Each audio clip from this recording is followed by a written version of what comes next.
বৰষুণৰ অন্তিম এপিছডত আপোনালোকে দেখিবলৈ পাইছিলে যে অভিৰ দেউতাক যাবলৈ সাজু হৈছে মুম্বাইলৈ। আনপিনে আপোনালোকে দেখিবলৈ পাইছে অৰ্ণৱৰ গা খুবেই বেয়া আৰু ৰিয়াই নতুন ষড়যন্ত্ৰৰ কামত ব্যস্ত হৈ আছিল।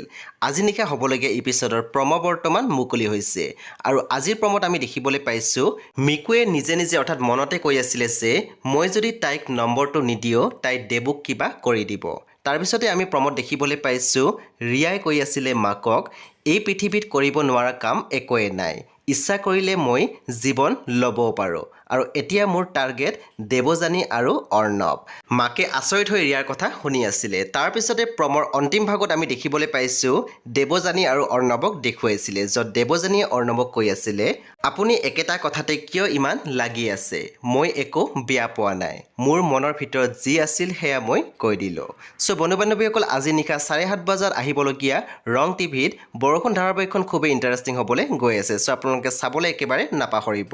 পৰৱৰ্তী আপডেট পাই থাকিবলৈ আপোনালোকে আমাৰ চেনেলটো ছাবস্ক্ৰাইব কৰি কাষত থকা বেল আইকনটো টিপি দিবলৈ নাপাহৰিব।